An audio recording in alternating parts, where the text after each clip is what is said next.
Hello all aspirants, welcome to my channel English with Mrinmoy. আজকের সেশনে আমরা একটা ইন্টারেস্টিং পোয়েট্রি নিয়ে চলে এলাম। থার্ড সেমিস্টারের first poetry our casuarina tree. তোমরা যখন কোনো কবিতা পড়বে, কবিতা পড়ার আগে কবিতার রাইম স্কিম জেনে নিতে হবে। এবার রাইম স্কিম কি আমরা এই ভিডিওতে আলোচনা করব। তারপরে রয়েছে figure of speech or literary device. তো figure of speech or literary device নিয়ে আমরা নেক্সট একটা ভিডিওতে আলোচনা করব। আজকের ভিডিওতে শুধু রাইম স্কিম এবং কবিতার প্রত্যেকটি লাইনের বাংলা মানে সহ ব্যাখ্যা আমরা আলোচনা করব। তো চলো শুরু করছি। কবিতার স্ট্রাকচার সম্পর্কে তোমরা জেনে নাও। দেখো কবিতার স্ট্রাকচারে কি বলা রয়েছে, কবিতাটিতে টোটাল 55 লাইনস রয়েছে। এবার 55 লাইনসকে 5টি স্ট্যান্ডাতে ডিভাইড করেছে, তাহলে প্রত্যেকটা স্ট্যান্ডাতে 11টি করে লাইন রয়েছে। এবার 11টি লাইনের মধ্যে প্রথম যে 8টা লাইন, ওই 8টা লাইনকে আমরা বলবো অক্টেভ, আর বাকি যে 3টা লাইন রয়ে গেল শেষের 3টি লাইনের রাইম স্কিম একই থাকবে, সেজন্য সেটাকে বলবো টার্সেট। উপরে যে 8টি লাইন, 8টি লাইনের মধ্যে দুটো কোয়ার্টারাইন রয়েছে। কোয়ার্টারাইন মানে কি?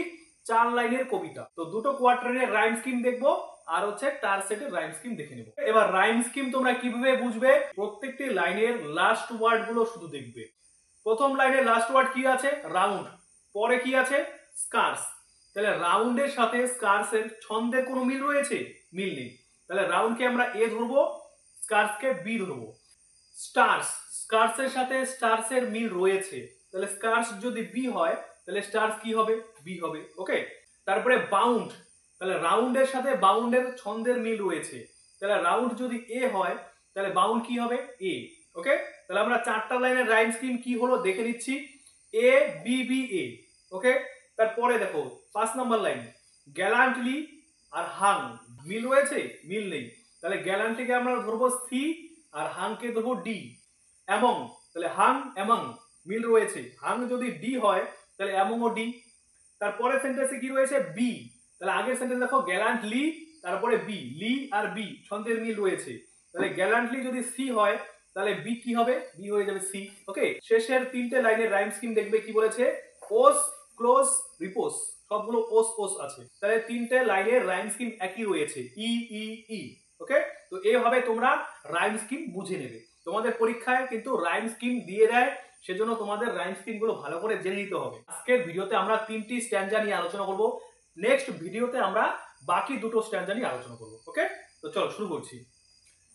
Like a huge python winding round and round, বলেছে একটি বিশাল অজগরের মতো গোল গোল পাক খেয়ে দ্য রাট ট্রাঙ্ক, সেই অমসৃণ অর্থাৎ এবড়ো খেবড়ো গাছের গুড়ি, ইনডেন্টেড ডিপ উইথ স্কার্স, ইনডেন্টেড মানে চিহ্ন হয়ে আছে, ডিপ গভীর, উইথ স্কার্স মানে দাগ সহ, ক্ষত চিহ্ন। তাহলে মানে বলেছে যে এখানে একটা গাছ বলেছে ক্যাজুরিনা ট্রি, এই গাছের যে ট্রাঙ্ক আছে সেই ট্রাঙ্কে দাগ রয়েছে, ক্ষত চিহ্ন রয়েছে। কিসের ক্ষত চিহ্ন পরে আমরা দেখতে পাবো। Up to its very summit near the stars, বলেছে এটির একদম শীর্ষ অবধি কি রয়েছে? নিয়ার দ্য স্টার্স মানে নক্ষত্রের কাছাকাছি। এ ক্রিপার ক্লাইম্বস, একটি লতা উপরে উঠে যায়। তার মানে এখানে কি বলেছে?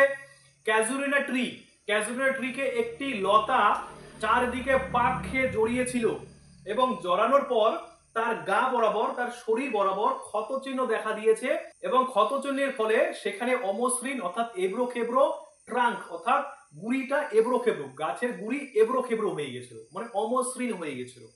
In whose embraces bound no other tree could live, যার এমব্রেস অর্থাৎ আলিঙ্গনে, অর্থাৎ যে লতাটি পেঁচিয়ে ছিল, জড়িয়ে ছিল, সেই লতাটি এত শক্তভাবে জড়িয়েছিল যে সেটা বাউন্ড আবদ্ধ হয়েছিল।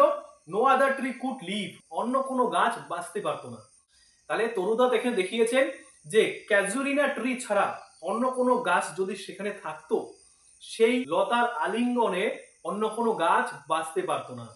তার মানে এখানে বোঝা যাচ্ছে যে ক্যাজুরিনা ট্রির মধ্যে এমন কিছু কোয়ালিটি রয়েছে যেগুলো অন্য গাছে নেই, যেমন সহনশীলতার ক্ষমতা, এন্ডিউরেন্সের পাওয়ার, পাওয়ার অফ এন্ডিউরেন্স। ওকে। তারপরে স্ট্রেংথ, স্ট্রেংথেরও ক্ষমতা রয়েছে। এবার ক্যাজুরিনা ট্রি মানে জেনারেলি আমরা কোথায় দেখতে পাই? অস্ট্রেলিয়াতে দেখতে পাই। এবার কবি তরুদত্ত তিনি যখন বিদেশে থেকেছেন ওই সময়টাতে ওনার ক্যাজুরিনা ট্রির নিচে ভাই বা দিদি দাদাদের সাথে কাটানো মুহূর্তগুলো তিনি এই কবিতায় ব্যক্ত করেছেন। তারপর দেখবে কি বলেছে, বাট গ্যালান্টলি, কিন্তু নির্ভীকভাবে, গ্যালান্টলি মানে নির্ভীকভাবে, মানে কোন রকম ভয় না নিয়ে, the giant wears the scarf. এখানে জায়েন্ট বলতে মেটাফরিক্যালি সেই গাছটিকে বোঝানো হয়েছে, ক্যাজুরিনেট ট্রিকে বোঝানো হয়েছে। ওয়ার্স পরিধান করে, কি পরিধান করে, দ্য স্কার্ফ, সেই স্কার্ফটি, অর্থাৎ সেই চাদরটি, সেই ওড়নাটি। কোন এখানে তাহলে স্কার্ফ বলতে কাকে বোঝানো হয়েছে, সেই ক্রিপারকে বোঝানো হয়েছে। and flowers are hung in crimson clusters all the boughs among। এবার বলেছে সমস্ত শাখা প্রশাখার মধ্যে লাল রঙের গুচ্ছ গুচ্ছ নিয়ে ফুলগুলো ঝুলে রয়েছে। তাহলে এখানে ক্যাজুরিনেট ট্রি ফুলের কালার বলেছে ক্রিমসন কালার, এবং সেগুলো ক্লাস্টার হয়ে আছে, গুচ্ছ গুচ্ছ আকারে রয়েছে। whereon all day are gathered bird and bee, যেখানে সারা দিন পাখি এবং মৌমাছি জমায়েত করেছিল সে গাছে। And often at night the garden overflows with one sweet song that seems to have no close। এখানে বলেছে যে প্রায়শই, অফেন মানে প্রায়শই, at night রাতের বেলাতে গার্ডেন অর্থাৎ সে বাগানটি ওভারফ্লোস হয়ে যেত, প্লাবিত হতো, অর্থাৎ উপচে পড়তো। কি দিয়ে উপচে পড়তো, উইথ ওয়ান সুইট সং, একটি মিষ্টি গান দিয়ে, that seems to have no close, যেটাকে দেখে মনে হতো যে সে গানটির কোনো শেষ নেই, মানে গানটি সারা রাত ব্যাপী চলতে থাকতো। সাং ডার্কলিং ফ্রম আওয়ার ট্রি, এবং সেখানে গান ভেসে আসতো আমাদের গাছ থেকে। এখান থেকে ডার্কলিং শব্দটা থেকে বোঝা যাচ্ছে যে সেখানে বিজি বিটেলসদের গান ভেসে আসতো। বিজি বিটেল মানে কি, সে ব্যস্ত গোবরে পোকাদের কথা বলেছে, সেই গাছ থেকে গোবরে পোকার গানও ভেসে আসতো সে রাতের বেলা। ওয়াইল মেন রিপোজ, যখন লোকেরা বিশ্রাম নিত। ঠিক আছে, তাহলে 11 লাইনস আমরা এখানে একটা স্ট্যান্ডার মধ্যে কমপ্লিট করলাম। তাহলে এই স্ট্যান্ডারে কি বলা রয়েছে, যে এখানে তরুদত্ত ক্যাজুরিনেট ট্রির ডেসক্রিপশন দিয়েছেন, এবং তিনি এখানে বলেছেন যে এই ক্যাজুরিনেট ট্রিটি এতটা উঁচুতে রয়েছে যেন তারাদের, নক্ষত্রদের ছুঁয়ে ফেলেছে, টাচ করে ফেলেছে। তাহলে এখান থেকে বোঝা যাচ্ছে যে পৃথিবীতে এমন কোনো গাছ নেই যে তারা বা নক্ষত্রদের টাচ করে ফেলবে, তাই তো। তাহলে এখানে একটা ফিগার অফ স্পিচ ব্যবহার করা হয়েছে, যাকে আমরা কি বলবো, হাইপার বলে। এবার তোমাদের মধ্যে প্রশ্ন আসতে পারে যে কবিতায় ফিগার অফ স্পিচ কেন ব্যবহার করা হয়, তো এই নিয়ে আমরা নেক্সট ভিডিওতে আলোচনা করব। এখান থেকে দেখে নাও যে কোন ফিগার অফ স্পিচ এখানে ব্যবহার করা হয়েছে। ফার্স্ট সেন্টেন্স দেখবে, লাইক এ হিউজ পাইথন, মানে একটি বিশাল অজগরের মতো। লাইক এবং অ্যাজ দিয়ে যদি দুটো ডিফারেন্ট জিনিসকে কম্পেয়ার করা হয়, তখন সেই কম্পারিজনকে আমরা বলবো সিমিলি, সিমিলি। ওকে, তারপরে দেখো এখানে আরেকটা আছে, the giant wears the scarf.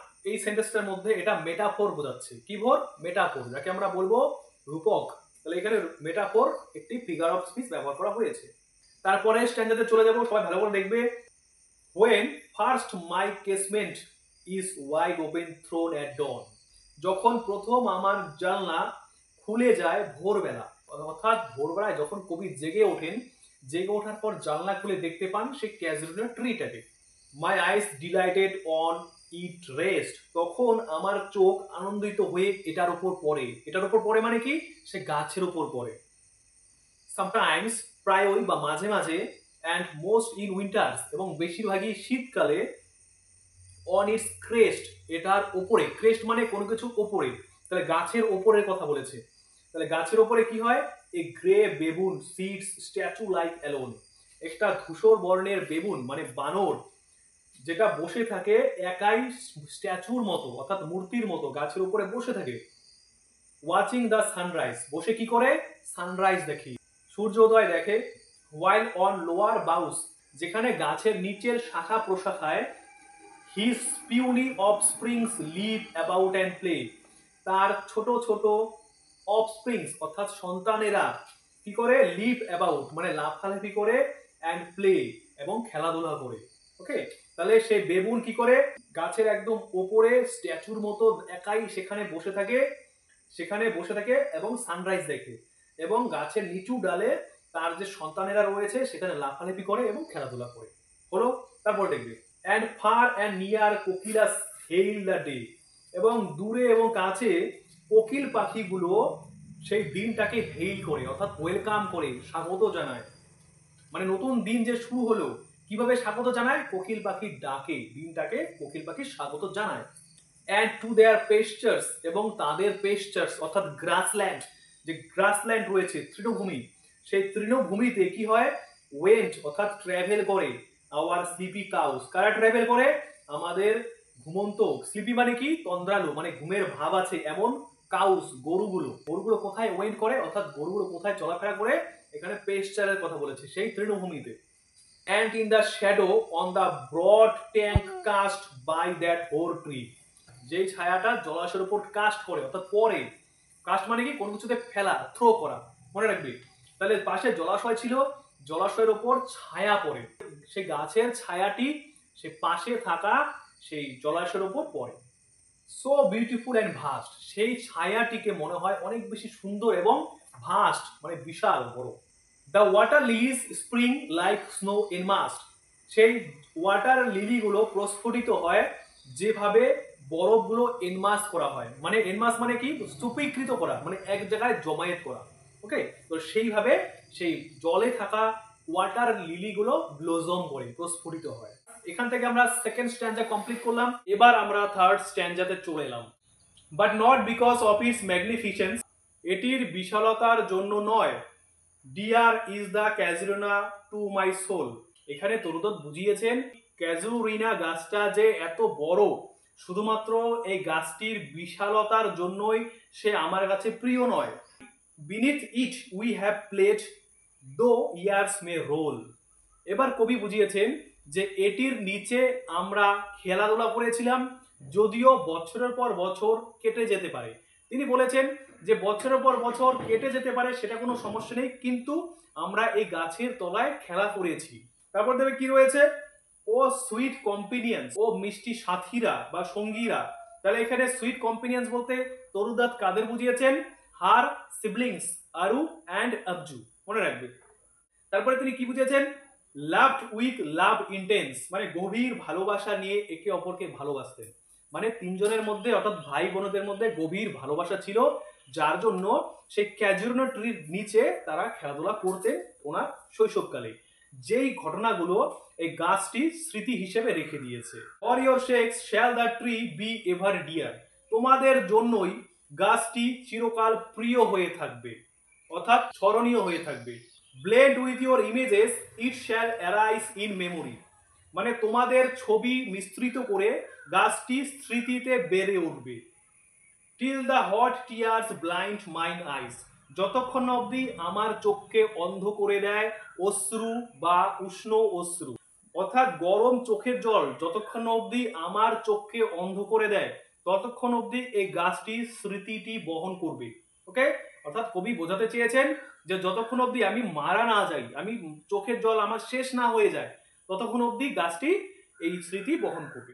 What is that DARS like মারমার that I here like the sea breaking on a single beach, এখানে তরুদত্ত বুঝিয়েছেন, তিনি বলেছেন যে আমি এমন একটি ডার্স লাইক মারমার শুনতে পাই। ডার্স লাইক মারমার মানে কি, এমন একটি মর্মর ধ্বনি যেটা ডার্জের মতো, মানে শোক কথার মতো, কারো মৃত্যুতে গাওয়া গানের মতো এমন একটি স্মৃতি ধ্বনি বা এমন একটি মর্মর ধ্বনি যেটা আমি শুনতে পাই, সেটা আসলে কি? Like the sea breaking on a single beach, যেটা একটি নুড়ি কাকড়যুক্ত সমুদ্র তটের উপর সমুদ্র ভাঙার মতো। ওকে, এবার সমুদ্রের তটের উপরে যেমন অনেক নুড়ি কাকড় থাকে, এবার সমুদ্র ঢেউ এসে সেগুলোকে যখন ভেঙে দিয়ে যায়, একটি পেবেলের সঙ্গে আরেকটি পেবেলের যখন সংঘর্ষ লেগে ভেঙে যায়, সেইভাবে কবির হৃদয়ে সেই মর্মর ধ্বনিটি ভেসে ওঠে, যে ধ্বনিটি কবির দাদা এবং দিদিকে নিয়ে কবির মনে জেগে উঠেছে। ওকে, তারপর দেখবে কি বলেছে, ইটস দ্য ট্রিজ ল্যামেন্ট, এটি হয় গাছের কান্না, অ্যান্ড এরি স্পিচ, একটি অলৌকিক বক্তৃতা, অর্থাৎ গাছটি এমন স্মৃতি বহন করে রয়েছে যেন সে কান্না করছে, একটি বক্তৃতা দিচ্ছে। That haply to the unknown land may reach, যেটা সম্ভবত একটি অচেনা ভূমিতে পৌঁছে যেতে পারে। এখানে আননোন ল্যান্ড বলতে কবি কি বুঝিয়েছেন, যে ল্যান্ডে তিনি একসময় কাটিয়েছেন, অর্থাৎ তরুদত্ত যেখানে একসময় কাটিয়েছেন সেই ল্যান্ডটাকে কবি এখানে আননোন ল্যান্ড বুঝিয়েছেন। ওকে, আশা করছি তোমরা তিনটে স্ট্যান্জা ভালো করে বুঝে গেছো। কোথাও যদি প্রবলেম হয় কমেন্ট সেকশনে কমেন্ট করে জানাবে, আমি যতটা পারি তোমাদের হেল্প করার চেষ্টা করব। তো ভালো লাগলে অবশ্যই লাইক করবে, নতুন হলে সাবস্ক্রাইব করে চ্যানেলের সাথে জুড়ে থাকবে। তো ভিডিওটি আজকে এ পর্যন্তই, দেখা হচ্ছে নেক্সট ভিডিওতে। তো thank you so much for watching the video.